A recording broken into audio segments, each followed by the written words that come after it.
There's been a lot of misinformation in the media about the National Association of Realtors lawsuit and settlement. In fact, there were headlines in articles which the headlines themselves had misinformation. So I'm going to see if I can give some clarity, especially to the clients of Rob Brooks Realty, on what's going on with that lawsuit and settlement. So the lawsuit was where attorneys claimed that sellers were treated unfairly in how they paid the buyers' real estate companies' commissions. And so the settlement has to do with four main things.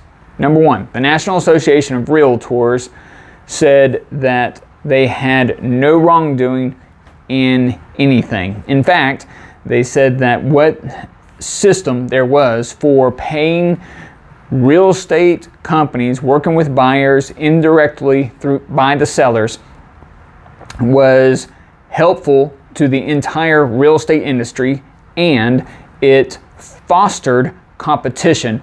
So there was more competition because of what they did. Number two, in the settlement, the National Association of Realtors agreed to pay $418 million over a period of 4 years.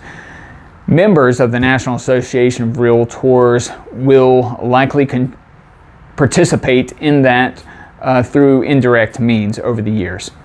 Number three, National Association of Realtors said that there would no longer be any allowance for listing companies working with sellers to make offers of compensation through the multiple listing service, or MLS, to real estate brokerages that are working with buyers. Now, quick historical tutorial on that is that one of the main reasons that the multiple listing service was established by realtor organizations was so that communication of compensation could be made well. Now, that is no longer allowed. It can be done, by the way, the agreement of compensation between listing company and buyer broker companies can be done through means outside of the MLS.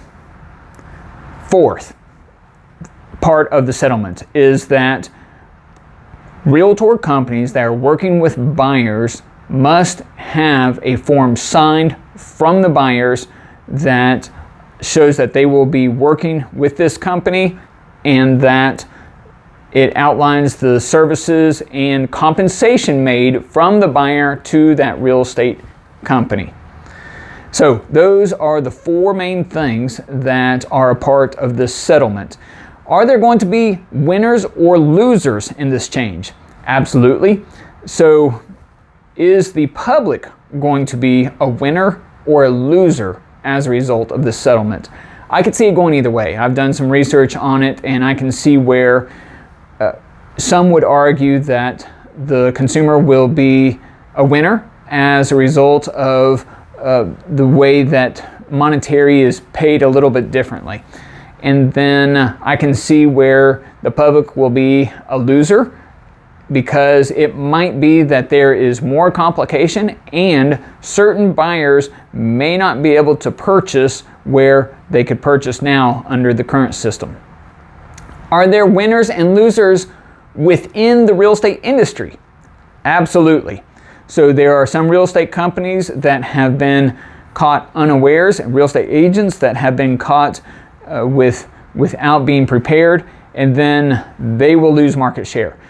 There are companies that have been well prepared, and like an athlete at the starting blocks, ready for the gun to go off, they're ready to serve clients very well. And that's frankly where Rob Brooks Realty has been. We saw this coming 8 months ago, and we've been preparing for this moment. So this is not going to be a major change in the way that Rob Brooks Realty serves our customers from from the customer's point of view.